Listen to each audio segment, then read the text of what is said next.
प्यारे बच्चों, BSEB Bihar board class YouTube channel पर आप सभी का हार्दिक स्वागत है। बच्चों, इस वीडियो में हम बीएसईबी यानी कि बिहार बोर्ड के कक्षा 9वीं के गणित के अध्याय 11 रचना यानी कि कंस्ट्रक्शंस की सभी रचनाओं को हल करेंगे, सभी कंस्ट्रक्शंस को सॉल्व करेंगे।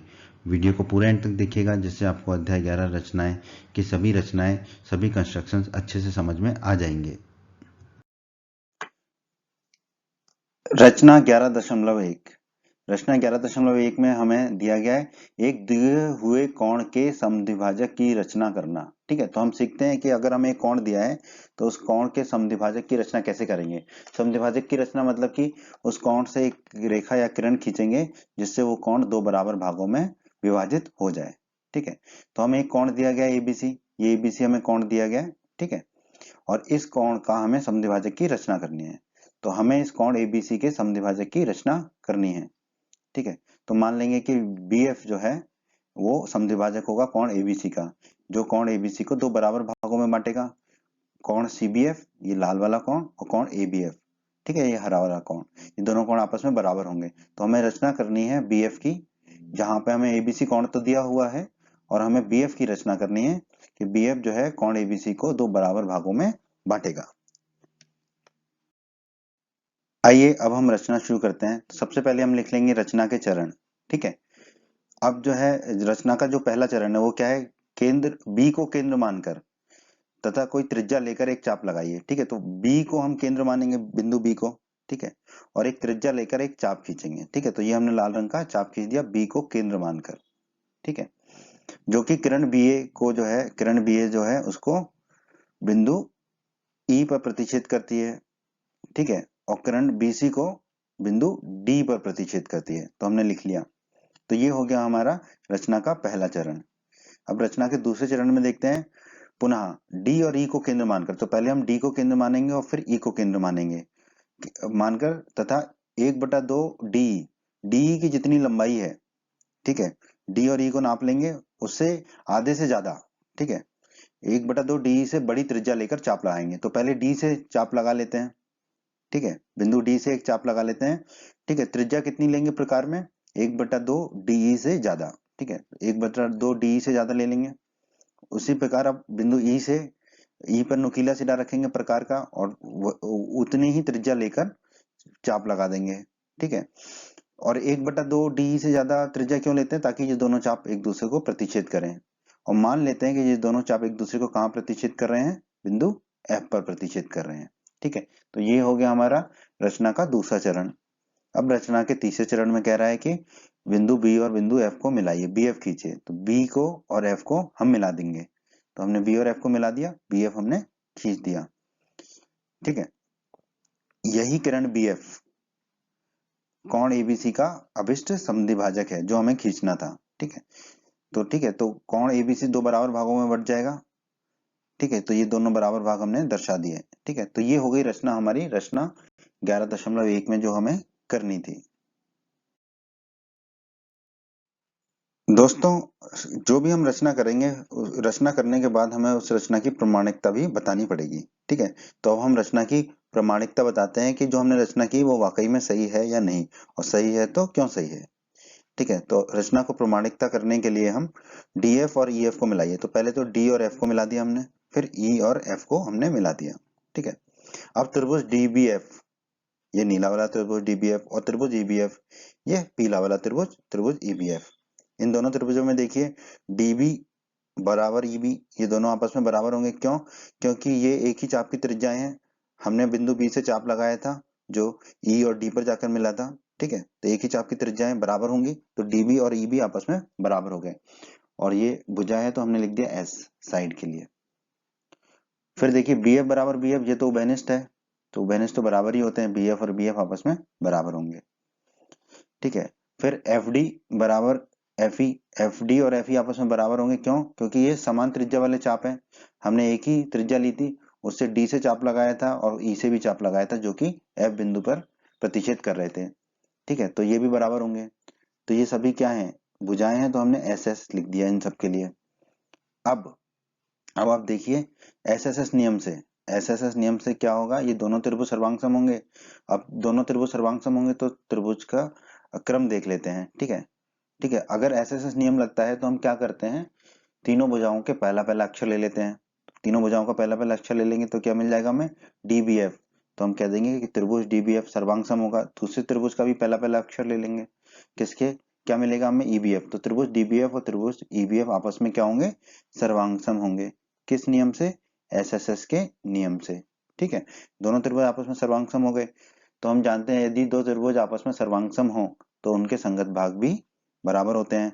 तो संगत कोण और संगत भुजाएं बराबर होंगी। तो यहाँ पर हम कह देंगे कि संगत कोण बराबर होंगे। ठीक है, तो वही क्रम हमने ले लिया जो क्रम त्रिभुज का है, डीबीएफ कोण डीबीएफ बराबर कोण ईबीएफ।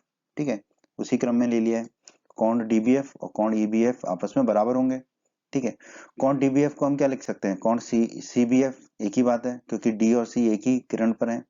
तो कोण डीबीएफ को हमने लिख दिया कोण सीबीएफ। ठीक है, उसी प्रकार कोण ईबीएफ को हम क्या लिख सकते हैं, कोण एबीएफ, क्योंकि ई और ए एक ही किरण पर है। तो कोण सीबीएफ बराबर कोण एबीएफ आ गया हमारा। और यही हमें प्रमाणित करना था कि ये दोनों कोण आपस में बराबर हैं। ठीक है, तो कोण सीबीएफ और कोण एबीएफ आपस में बराबर हो गए। तो हम कह सकते हैं अतः बीएफ जो है दिए हुए कोण एबीसी का क्या होगा, समद्विभाजक होगा। बीएफ जो हमने खींचा था वो क्या होगा, दिया हुआ कोण एबीसी का समद्विभाजक होगा। तो इस प्रकार हमारी रचना की प्रमाणिकता हो गई। 11.2 11.2 रचना में हमें एक दिए गए रेखाखंड के लंब समद्विभाजक लंबार्धक की रचना करनी है। ठीक है, तो हमें एक रेखाखंड दिया गया है ए बी और हमें इसका लंब समद्विभाजक खींचना है। ठीक है, हमें इसका एक लंब समद्विभाजक खींचना है, तो जैसे कि हम पी क्यू खींचेंगे। ठीक है, लंब समद्विभाजक का मतलब होता है ये जो पी क्यू है वो ए बी पर लंब भी होगा और ए बी को समद्विभाजक करेगा, मतलब ए बी को दो बराबर भागों में बांटेगा। ठीक है, तो अगर पी क्यू ए बी पर लंब होगा तो कोण पीएम ए 90 डिग्री होना चाहिए, कोण पीएमबी भी 90 डिग्री होना चाहिए। दोनों कोण बराबर होंगे और 90 डिग्री के होंगे। और ये जो PQ है ये रेखाखंड AB को समद्विभाजक करेगा, दो बराबर भागों में बांटेगा। तो MA और MB ये दोनों क्या होंगे, आपस में बराबर होंगे। ठीक है, तो आइए अब हम इसकी रचना करते हैं। रचना के चरण, आइए अब हम इसकी रचना करते हैं। तो रचना के पहले चरण में ए और बी को केंद्र मानकर तथा 1/2 AB से अधिक त्रिज्या लेकर रेखाखंड AB के दोनों ओर एक दूसरे को प्रतिच्छेद करते हुए चाप लगाते हैं। ठीक है, तो ए को केंद्र मानकर, बिंदु ए को केंद्र मान, पहले बिंदु ए को केंद्र माना। ठीक है, और प्रकार का नुकीला हिस्सा बिंदु ए पर रखा। ठीक है, और 1/2 AB की जो लंबाई है उसके आधे से अधिक की त्रिज्या लेकर चाप लगाएंगे AB के ऊपर और नीचे। ठीक है, तो बिंदु ए से चाप लगाया ए बी रेखाखंड के ऊपर और बिंदु ए से चाप लगाया ए बी रेखाखंड के नीचे। ठीक है, और त्रिज्या क्या रखी हमने, 1/2 AB से अधिक। ठीक है, अब वही काम हम बिंदु बी के साथ करेंगे। बी को केंद्र मानेंगे, नुकीला हिस्सा बिंदु बी पर रखेंगे। ठीक है, और बिंदु बी से चाप लगाएंगे रेखाखंड ए बी के ऊपर और नीचे। ठीक है, और त्रिज्या वही रखेंगे जो ए को केंद्र मानकर रखी थी, और वो त्रिज्या 1/2 AB से अधिक होगी। तो हमने ऊपर चाप लगाया और नीचे चाप लगाया। ठीक है, तो ये हो गया हमारा चरण एक। अब दूसरे चरण में हमें क्या करना है, मान लीजिए कि ये चाप एक दूसरे को P बिंदु पर और Q बिंदु पर प्रतिच्छेद करते हैं। P और Q को मिलाइए, P और Q को हमने मिला दिया। ये हो गया हमारा चरण 2। चरण 3 में मान लीजिए PQ AB को बिंदु M पर प्रतिच्छेद करती है। तो PQ AB को जहां भी प्रतिच्छेद करती है उसे हमने क्या मान लिया, बिंदु M। तब जो रेखा PMQ है ये रेखा क्या होगी, AB का अभिष्ट लंब समद्विभाजक होगी जो हमें खींचना था। ठीक है, तो ये हो गई रचना, इस रचना 11.2 की। रचना के बाद आइए अब हम रचना की प्रमाणिकता देखते हैं। ठीक है, ए और बी को पी और क्यू से मिलाइए। ए और पी को मिलाया तो एपी मिला, ए और क्यू को मिलाया तो ए क्यू मिला, बी और पी को मिलाया तो बीपी मिला, और बी और क्यू को मिलाया तो बी क्यू मिला। अब त्रिभुज एपी क्यू, ये पीला वाला त्रिभुज एपी क्यू, और त्रिभुज बीपी क्यू, हरा वाला त्रिभुज। ठीक है, यहाँ पर आप देखिए एपी बराबर बीपी, एपी और बीपी आपस में बराबर होंगे। क्यों, क्योंकि ये समान त्रिज्या वाले चाप हैं। ठीक है, समान त्रिज्या वाले चाप हैं। भुजा है तो हमने एस लिख दिया। पी क्यू बराबर पी क्यू, ये तो होगा ही, क्यों, क्योंकि ये उभयनिष्ठ है। ठीक है, उभयनिष्ठ तो बराबर होता ही है। भुजा है तो एस लिख दिया। क्यू ए बराबर क्यू बी, क्यू ए और क्यू बी आपस में बराबर होंगे। क्यों, क्योंकि ये भी समान त्रिज्या वाले चाप हैं। हमने एस लिख दिया भुजा है तो। अब एस एस एस के नियम से क्या होगा, दोनों त्रिभुज सर्वांग सम होंगे, ठीक है। पर इनका क्रम क्या होगा, अगर एस एस एस का नियम है तो क्रम क्या होता है, तीनों भुजाओं के पहले अक्षर को ले लेते हैं, तो क्या हो जाएगा, त्रिभुज एपीक्यू सर्वांग सम होगा, दूसरे तरफ के भी पहले पहले अक्षर को ले लेंगे त्रिभुज बीपीक्यू के, तो हमने लिख दिया त्रिभुज एपीक्यू सर्वांग सम त्रिभुज बीपीक्यू के, किस नियम से, एसएसएस के नियम से। तो ये दोनों त्रिभुज क्या हो गए, आपस में सर्वांग सम हो गए। और हम जानते हैं सर्वांग सम त्रिभुजों के संगत भाग आपस में बराबर होते हैं, तो इन दोनों त्रिभुजों के संगत भाग बराबर होंगे तो संगत कोण भी बराबर होंगे, तो कोण एपीक्यू और कोण बीपीक्यू ये दोनों कोण आपस में बराबर होंगे। हमने क्रम वही ले लिया है, एपीक्यू और बीपीक्यू, ठीक है। तो ये दोनों कोण आपस में बराबर होंगे, किस नियम से, सीपीसीटी के नियम से। कोण एपीक्यू को मैं लिख सकता हूँ कोण एपीएम, ठीक है, कोण एपीक्यू को लिख सकते हैं कोण एपीएम, उसी प्रकार कोण बीपीक्यू को हम लिख सकते हैं कोण बीपीएम, ठीक है, क्योंकि एम जो है वो पीक्यू पर ही आता है, ठीक है। तो कोण एपीएम और कोण बीपीएम आपस में बराबर हो जाएंगे, इसे हम मान लेंगे समीकरण 1। अब त्रिभुज एपीएम, ये लाल वाला त्रिभुज, और त्रिभुज बीपीएम ये नीला वाला त्रिभुज, इन दोनों त्रिभुजों में एपी बराबर बीपी ये दोनों बराबर होंगे, क्यों, क्योंकि ये समान त्रिज्या वाले चाप हैं, भुजा है तो हमने एस लिख दिया। कोण एपीएम बराबर कोण बीपीएम, ये दोनों कोण आपस में बराबर होंगे, ये हमने समीकरण 1 में निकाला था, कोण है तो हमने ए लिख दिया। पीएम बराबर पीएम उभयनिष्ठ भुजा है, तो ये तो आपस में बराबर होनी ही है, ठीक है, भुजा है तो हमने एस लिख दिया। अब दोस्तों एस से एस के नियम से, ठीक है, दोनों त्रिभुज सर्वांग सम होंगे। अब बात आती है इनके क्रम की, अक्षरों का क्रम क्या होगा, ठीक है। तो जैसा कि आप जानते हो, जैसे कि मैंने पहले भी बताया है, अगर एस से एस नियम से त्रिभुज सर्वांग सम हो तो क्रम क्या होता है, पहली भुजा का पहला अक्षर, कोण पहली भुजा का पहला अक्षर दोनों तरफ, फिर कोण का बीच का अक्षर और दूसरी भुजा का दूसरा अक्षर दोनों तरफ, तो यही क्रम ले लेंगे हम, तो हो जाएगा त्रिभुज एपीएम सर्वांग सम त्रिभुज बीपीएम के। तो हमने लिख दिया त्रिभुज एपीएम और त्रिभुज बीपीएम सर्वांग सम होंगे, किस नियम से, एसएएस के नियम से, ये दोनों त्रिभुज सर्वांग सम होंगे, ठीक है। अब हम जानते हैं कि अगर त्रिभुज सर्वांग सम हो तो उनके संगत भाग भी बराबर होते हैं, ठीक है। तो यहाँ पर हम क्या कर रहे हैं, आखिरी और पहला अक्षर ले रहे हैं, आखिरी अक्षर और पहला अक्षर, तो हो गया एम ए, दाएं तरफ भी वही लेंगे आखिरी और पहला, तो हो जाएगा एम बी। तो एम ए बराबर एम बी आ गया हमारा सीपीसीटी के नियम से, एम ए बराबर एम बी, ये किससे आ गया हमारा, सीपीसीटी के नियम से। और ये हमें बताना भी था कि ये जो पी क्यू है ये ए बी का लंब समद्विभाजक है, मतलब कि एम ए बराबर एम ई होना चाहिए, तो एम ए बराबर एम बी आ गया। तो एक चीज तो प्रमाणित हो गई कि जो पी क्यू है वो पीएम की जो है वो रेखाखंड एबी का समद्विभाजक है।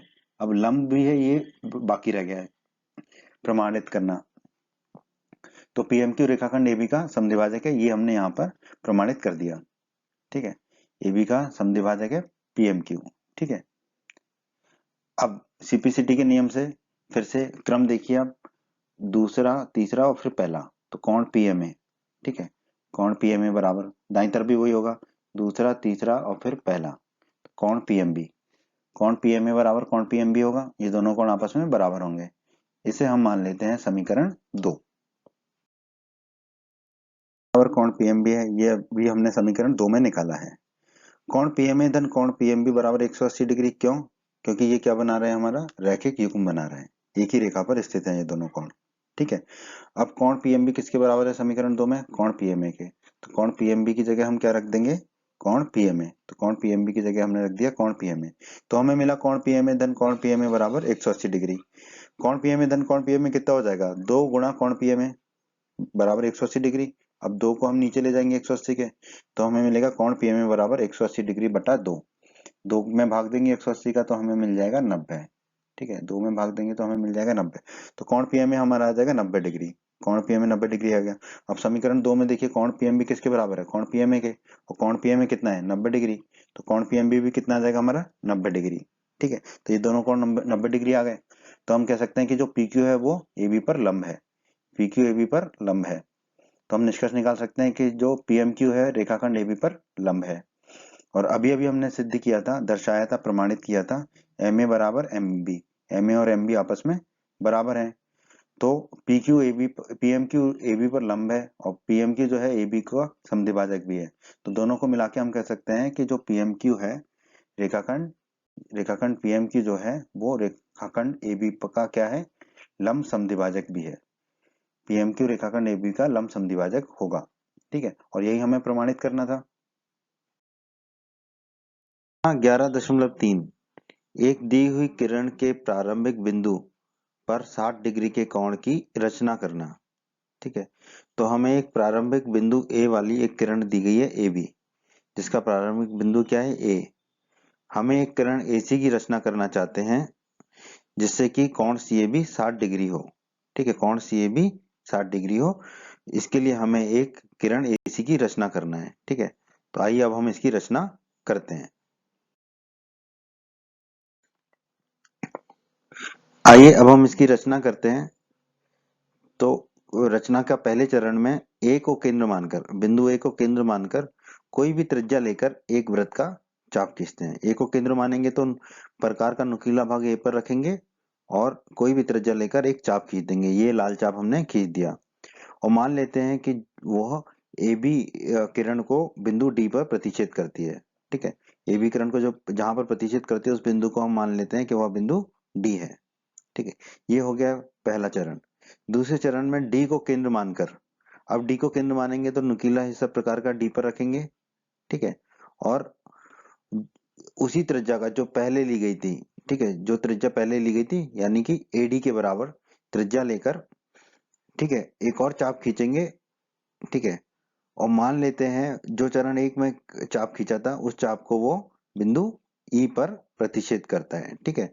लाल और ये नीला चाप एक दूसरे को बिंदु E पर प्रतिच्छेद करता है, ये हम मान लेते हैं। ये चाप हमने कहाँ से खींचा, बिंदु D से। कितनी त्रिज्या लेकर, AD जितनी त्रिज्या लेकर चाप खींचा हमने, और ये दोनों चाप एक दूसरे को कहाँ प्रतिच्छेद कर रहे हैं, बिंदु E पर। अब E से जाने वाली किरण AC खींची, ठीक है, E से जाने वाली एक किरण खींची AC, ठीक है, जो E से होकर जाएगी।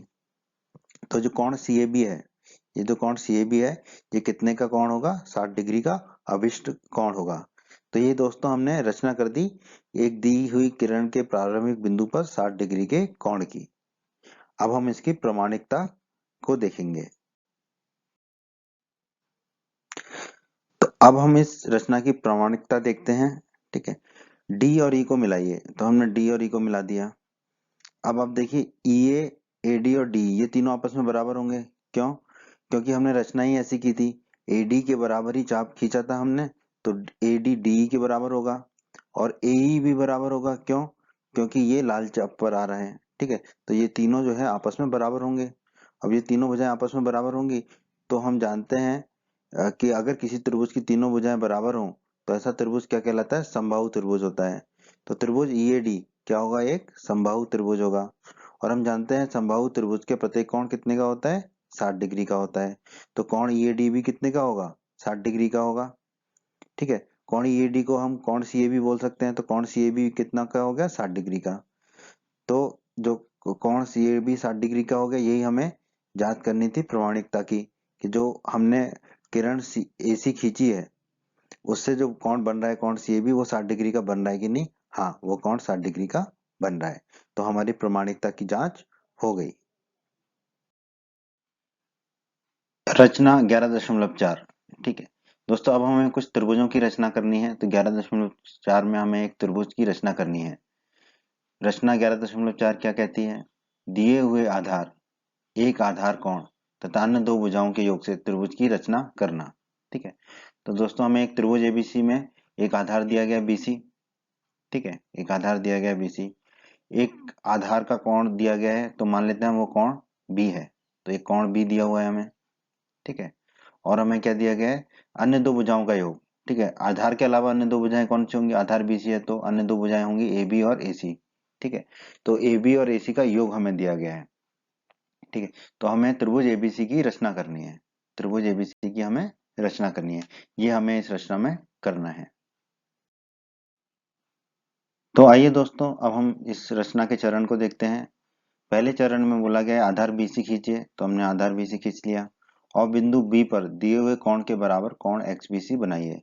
तो बिंदु B पर जो कोण दिया है कोण B, उससे हमने XBC बना दिया, ठीक है, ये कोण हमें दिया गया है, ठीक है।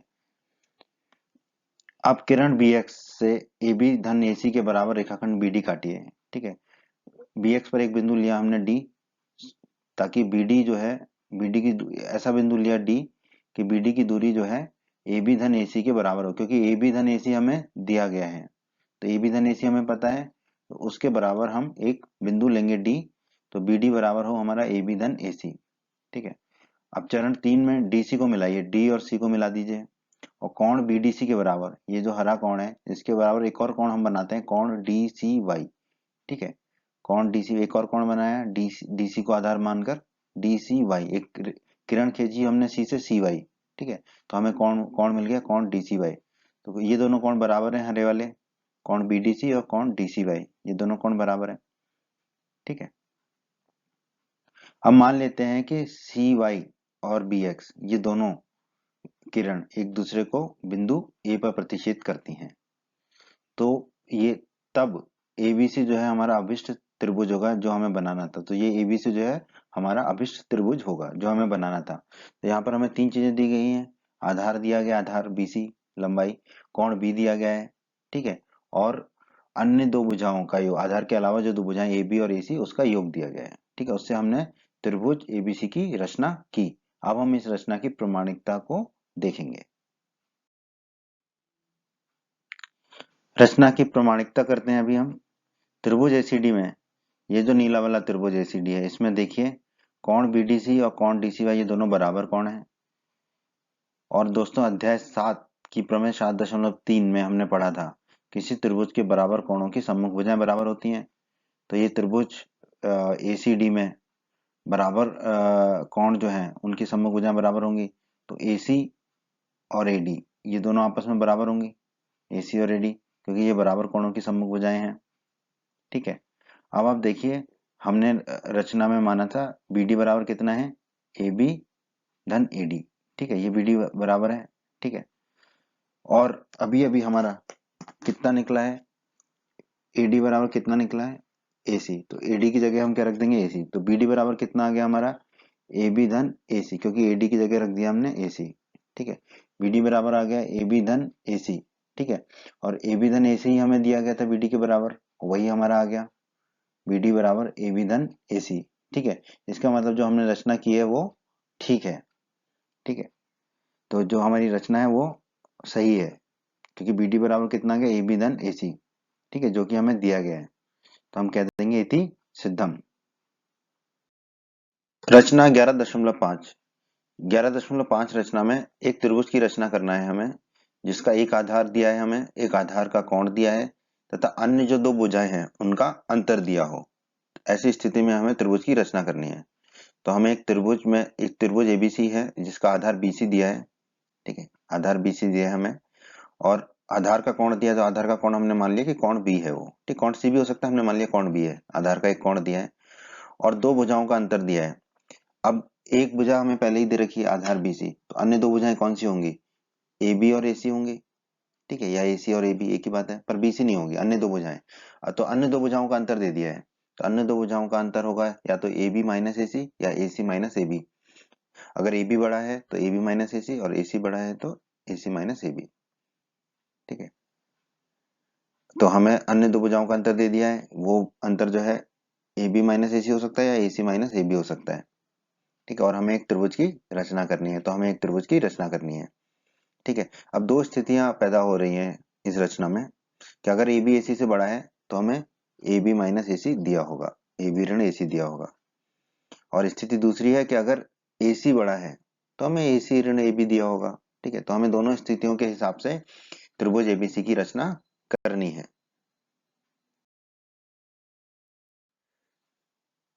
आइए अब हम इस त्रिभुज की रचना करते हैं, रचना के चरण। ठीक है। तो पहले हम पहली स्थिति ले लेते हैं जहां पर ए बी बड़ा है ए सी से, अर्थात हमें ए बी ऋण ए सी दिया गया होगा। ठीक है। ऐसी स्थिति में रचना का पहला चरण होगा आधार बीसी खींचिए। तो हमने आधार बीसी खींच लिया, और बिंदु बी पर दिए गए कोण के बराबर एक कोण, मान लीजिए कोण एक्स बी सी। ठीक है। तो हमें कोण एक्स बी सी खींचना है, तो हमने पहले एक्स बी खींच लिया, तो हमें मिल गया कोण एक्स बी सी। तो ये हो गया हमारा रचना का पहला चरण। दूसरे चरण में हमें कहा गया है किरण बी एक्स से। ठीक है। जो किरण ये बी एक्स है, इसमें ए बी ऋण ए सी के बराबर एक रेखाखंड काटना है हमें बी डी। ठीक है। बी डी की लंबाई कितनी होगी, ए बी ऋण ए सी। ठीक है, तो बी से शुरू होगा डी तक जाएगा, तो ये हमने बी डी बना लिया जो बी से शुरू होकर डी तक जा रहा है और इसकी लंबाई कितनी है ए बी ऋण ए सी। ठीक है, क्योंकि ए बी ऋण ए सी हमें दिया गया होगा। अब चरण 3 में डीसी को मिलाइए, डी और सी को मिला देते हैं, डी और सी को मिला दीजिए और डीसी के लंब समद्विभाजक पी क्यू खींचिए। ठीक है, तो डीसी का लंब समद्विभाजक हमें पी क्यू खींचना है।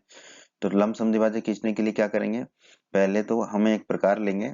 ठीक है, और डीसी का लंब समद्विभाजक खींचना है तो प्रकार का नुकीला भाग पहले हम कहाँ रखेंगे, बिंदु सी पर, और प्रकार में त्रिज्या कितनी लेंगे हम, डीसी के आधे से ज्यादा, और एक चाप लगाएंगे ऊपर की तरफ सी से और उसी सी से एक चाप लगाएंगे नीचे की तरफ। अब हम प्रकार का नुकीला हिस्सा कहाँ रखेंगे, बिंदु डी पर। ठीक है, और उतनी ही त्रिज्या का चाप लगाएंगे एक ऊपर और एक चाप लगाएंगे नीचे। ठीक है, ऊपर वाले बिंदु को हम मान लेते हैं पी, नीचे वाले बिंदु को हम मान लेते हैं क्यू। ठीक है, अब ये दोनों पी क्यू को हम जोड़ देंगे, पटरी से स्केल से हम जोड़ देंगे। ठीक है, तो ये हो गया हमारा चरण 3। ठीक है, पी क्यू लंब हो गया डीसी पर। ठीक है, क्योंकि पी क्यू क्या है, डीसी का लंब समद्विभाजक है। चरण 4, माना कि पी क्यू जो है वो किरण बी एक्स को बिंदु ए पर प्रतिच्छेद करती है। बी एक्स और पी क्यू एक दूसरे को कहाँ प्रतिच्छेद करते हैं, मान लेते हैं बिंदु ए पर। ठीक है, अब ए और सी को मिला दीजिए, ए और सी को हम मिला देते हैं। ठीक है, अब जो एबीसी है, जो एबीसी है यही हमारा क्या है, अभिष्ट त्रिभुज है। एबीसी क्या है, हमारा अभिष्ट त्रिभुज है। तो ये रचना हो गई हमारे स्थिति 1 के अनुसार। ठीक है, अब हम इस रचना को प्रमाणित भी करेंगे। आइए अब हम इस रचना की प्रमाणिकता देख लेते हैं। तो दोस्तों यहाँ पर जो बिंदु ए है, ठीक है, ये बिंदु ए जो है वो डीसी के लंब समद्विभाजक पर स्थित है। डीसी का लंब समद्विभाजक क्या है, पी क्यू। ठीक है, तो ये पी क्यू पर स्थित है। और दोस्तों जैसा कि हम जानते हैं कि दो स्थिर बिंदुओं, यहाँ पर वो दो स्थिर बिंदु कौन से, डीसी को मिलाने वाला रेखाखंड, मतलब कि डीसी, डीसी जो रेखाखंड है के लंब समद्विभाजक पर स्थित सभी बिंदु। ठीक है, कि डीसी के लंब समद्विभाजक पर सभी जो बिंदु होंगे वो दो स्थिर बिंदुओं से बराबर दूरी पर होंगे। तो ए क्या है, डीसी के लंब समद्विभाजक पर स्थित है, तो ए जो है डी और सी से बराबर दूरी पर स्थित होगा। तो ए डी और ए सी आपस में क्या होंगे, बराबर होंगे। तो ए डी और ए सी की लंबाई आपस में बराबर होगी। अब दोस्तों इस आकृति में आप देखिए बी डी किसके बराबर आ रहा है। ठीक है, ये जो बी डी अगर हमें निकालना है तो कैसे निकलेगा, पूरे ए बी में से, ठीक है, ए से लेके बी तक में से ए डी को अगर हम घटा देंगे तो हमें बी डी मिल जाएगा। तो हम बी डी बराबर क्या लिख सकते हैं, ए बी ऋण ए डी। ठीक है, पूरे ए बी में से, पूरा जो ए बी है इसमें से ए डी को घटा देंगे तो हमें बी डी मिल जाएगा। तो हमने बी डी बराबर लिख दिया ए बी ऋण ए डी। अब ए डी बराबर कितना निकाला अभी हमने, ए सी, तो ए डी की जगह क्या रख देंगे, ए सी। तो बी डी बराबर हमारा आ जाएगा ए बी ऋण ए सी। बी डी बराबर आ जाएगा ए बी ऋण ए सी। और दोस्तों हमें इस रचना में दो भुजाओं का अंतर दिया होता है त्रिभुज की। ठीक है, वो भुजाओं का अंतर क्या था, ए बी ऋण ए सी। तो बी डी बराबर आ गया हमारा ए बी ऋण ए सी। ठीक है, तो हमारी रचना की प्रमाणिकता हो गई यहाँ पर। आइए दोस्तों अब हम रचना के चरण देखते हैं दूसरी स्थिति के लिए। दूसरी स्थिति क्या है हमारी, जब ए बी छोटा हो ए सी से, अर्थात ए सी ऋण ए बी हमें दिया गया हो। ठीक है, तो हमें आधार बी सी तो दिया गया, तो हमने पहले आधार बी सी खींच लिया। अब बिंदु बी पर, बिंदु बी पर हमें दिए गए कोण के बराबर हमें कितना कोण दिया है, कोण बी। तो हमें कोण खींचेंगे कोण एक्स बी सी। तो एक्स बी बना लिया हमने और ये कोण खींच लिया हमने कोण एक्स बी सी। ठीक है, ये कोण बना लिया हमने। तो ये हो गया हमारा चरण 1। अब विपरीत दिशा में बढ़ी बी, बी एक्स की विपरीत दिशा में हमें एक रेखाखंड बनाना है बी डी। ठीक है, और बी डी की लंबाई कितनी होगी, ए सी ऋण ए बी। ठीक है, जो कि हमें दी गई होगी। तो बी एक्स की विपरीत दिशा में हमने खींचा बी डी और वो बी डी होगा ए सी ऋण ए बी के बराबर। ठीक है, अब तीसरे चरण में कहते हैं डी सी को मिलाइए, डी और सी को मिला दिया और डी सी का लंब समद्विभाजक खींचिए। तो लंब समद्विभाजक खींचने का तरीका हमें पता है, दो बिंदु है तो पहले हम सी बिंदु से, ठीक है, प्रकार की नोक रखेंगे बिंदु सी पर और डीसी से आधे से ज्यादा का त्रिज्या लेंगे और एक चाप लगाएंगे पहले ऊपर और फिर नीचे। अब जो है हम नुकीला रखेंगे हिस्सा प्रकार का बिंदु डी पर और उसी त्रिज्या का चाप लगाएंगे पहले ऊपर फिर नीचे। ठीक है, और ये दोनों चाप जहां पर काटेंगे ऊपर वाले प्रतिच्छेद बिंदु को हम मान लेंगे पी और नीचे वाले को मान लेते हैं क्यू। ठीक है, अब पी और क्यू को मिला देते हैं। तो ये हो गया डीसी का लंब समद्विभाजक पी क्यू। PQ जो है लंब हो गया DC पर। अब चौथा चरण में मान लेते हैं कि जो PQ है वो BX को कहाँ पर काटती है, बिंदु A पर काटती है। ठीक है, तो ये बिंदु A ले लिया हमने। अब A और C को मिला दीजिए, A और C को मिला दिया हमने। तो अब जो ABC है वही हमारा अभिष्ट त्रिभुज है। ABC जो है यही हमारा क्या अभिष्ट त्रिभुज है। अब हम इसकी प्रमाणिकता की जांच करेंगे। ठीक है, इसको प्रमाणित करेंगे। आइए अब हम दूसरी स्थिति की रचना की प्रमाणिकता कर लेते हैं। ठीक है, तो यहाँ पर भी बिंदु ए जो है डीसी के लंब समद्विभाजक पर स्थित है। ठीक है, डीसी का लंब समद्विभाजक PQ उस पर स्थित है बिंदु ए। ठीक है, और दोस्तों हम जानते हैं दो स्थिर बिंदुओं को मिलाने वाला रेखाखंड, यहाँ पर वो दो स्थिर बिंदु डीसी हैं। ठीक है, तो डीसी रेखाखंड के लंब समद्विभाजक पर स्थित सभी बिंदु वो दोनों स्थिर बिंदुओं से बराबर दूरी पर होंगे। तो ए जो है डीसी के लंब समद्विभाजक पर है, इसका मतलब ए जो है डी और सी से बराबर दूरी पर होगा। इसका मतलब AD बराबर AC होगा। और दोस्तों आप इस आकृति में देखिए, इस आकृति में AD बराबर AC हो गया। अब इस आकृति में BD देखिए, ये BD कितना आएगा आपका, पूरा ये जो AD है इसमें से अगर हम AB को हटा देंगे तो हमें BD मिल जाएगा। तो वही लिख दिया हमने, BD बराबर AD ऋण AB। ठीक है, अब यहाँ पर देखिए AD किसके बराबर है, AC के, तो AD की जगह रख देंगे AC। तो BD बराबर आ गया AC ऋण AB। ठीक है, और यही हमारी दूसरी स्थिति थी जहां पर हमें AC ऋण AB दिया गया था। तो ये हमारा सिद्ध हो गया, तो हम कह देंगे इति सिद्धम। रचना 11.6। दोस्तों ये रचना देखने में बहुत बड़ी है। ठीक है, लेकिन हम इसे बहुत आसान तरीके से समझेंगे। इस रचना को हम बहुत आसान तरीके से और बहुत आसानी से समझ जाएंगे। क्या कहती है रचना 11.6? एक त्रिभुज की रचना कीजिए। तो हमें एक त्रिभुज की रचना करनी है जिसका परिमाप तथा दोनों आधार कोण दिए हों। ठीक है, परिमाप दिया है मतलब कि उस त्रिभुज की तीनों भुजाओं का योग दिया है, तथा दोनों आधार कोण दिए हैं मतलब आधार पर स्थित दोनों कोण दिए हैं। तो समझ लेते हैं इसको, रचना को। आधार के कोण मान लेते हैं हम, कोण B और कोण C हमें दिए हैं, और हमें क्या दिया है, त्रिभुज का परिमाप यानी कि तीनों भुजाओं का योग दिया है। ठीक है, तो सबसे पहले तो आधार का कोण तो हमने मान लिया कि कोण B दिया होगा हमें। ठीक है, BC को हम आधार मान लेंगे, और आधार का दूसरा कोण कोण C दिया है। ठीक है, तो ये हमने बना लिया। ठीक है, और हमें क्या दिया है, त्रिभुज का परिमाप यानी कि तीनों भुजाओं का योग हमें दिया गया है। ठीक है, BC धन CA धन AB।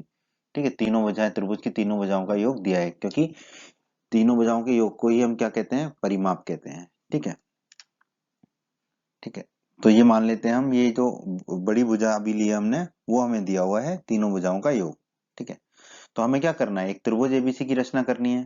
ठीक है, तो हमें त्रिभुज ABC की रचना करनी है जब जब हमें आधार के दोनों कोण, कोण B और कोण C दिए हों, और त्रिभुज का परिमाप दिया हो यानी कि तीनों भुजाओं का योग दिया हो। तो आइए अब हम त्रिभुज की रचना करना सीखते हैं। आइए अब हम त्रिभुज की रचना करते हैं। तो रचना के चरण, रचना का पहला चरण है BC धन CA धन AB के बराबर एक रेखाखंड XY खींचिए। ठीक है, हमें त्रिभुज का परिमाप दिया होगा। ठीक है, तो उस परिमाप के बराबर का एक रेखाखंड खींचेंगे हम XY। ये हमने खींच लिया XY रेखाखंड। ठीक है, जिसकी लंबाई होगी BC धन CA धन AB के बराबर, या त्रिभुज के परिमाप के बराबर जो हमें दिया गया होगा।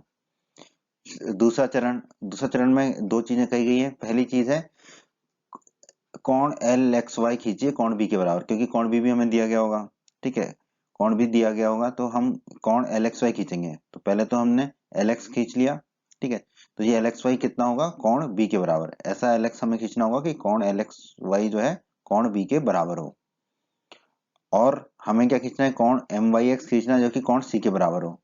ठीक है, तो हम MY ऐसा खींचेंगे कि ये MYX जो है वो कोण C के बराबर हो।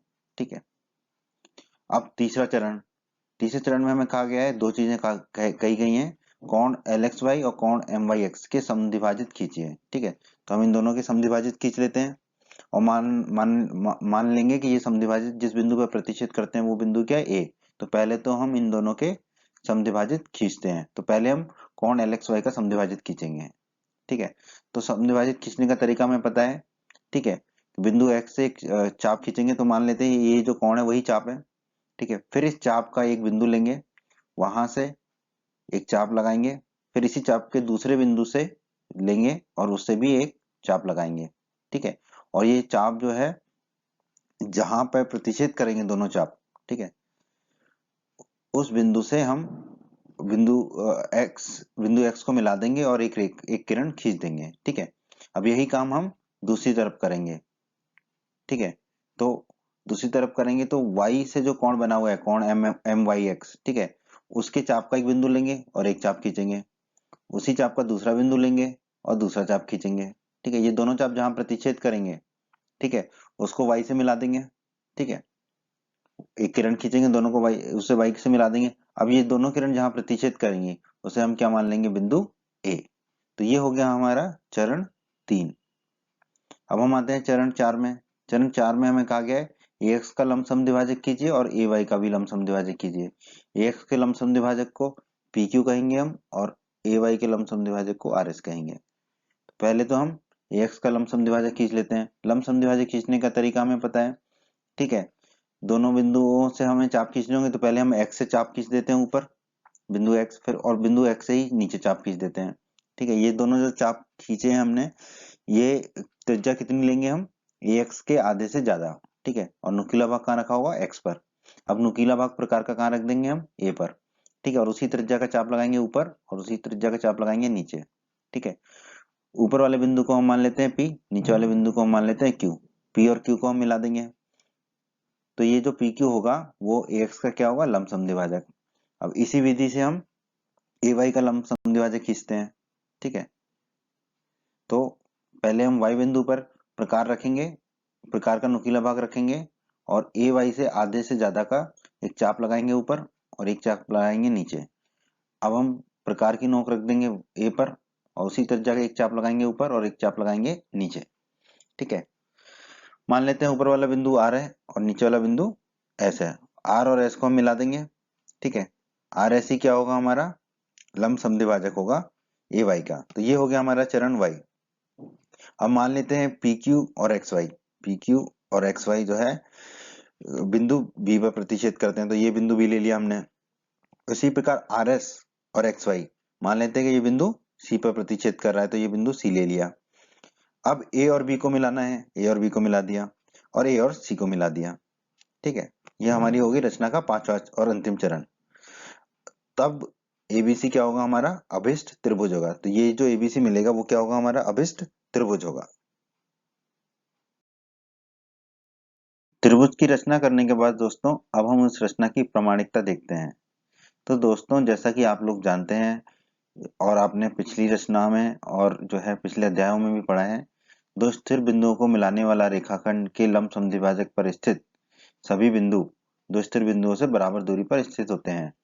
इसका क्या मतलब है, इसका मतलब है कि अगर दो स्थिर बिंदुओं को मिलाने वाला कोई रेखाखंड है, उसका हमने लंब समद्विभाजक खींचा है, तो उस लंब समद्विभाजक पर जितने भी बिंदु स्थित होंगे वो उन दो स्थिर बिंदुओं से बराबर दूरी पर स्थित होते हैं। ठीक है, तो यहाँ पर बिंदु बी जो है ax के लंब समद्विभाजक पर स्थित है, ये ax है और इसका हमने लंब समद्विभाजक खींचा था pq, तो बिंदु b pq पर स्थित है। ठीक है, तो इसका मतलब क्या हुआ, एक्स बी और ए बी आपस में बराबर होंगे। ठीक है, क्योंकि बिंदु बी की दूरी एक्स से और ए से बराबर होगी। ठीक है, क्योंकि बिंदु बी जो है ए एक्स के लंब समद्विभाजक पर स्थित है।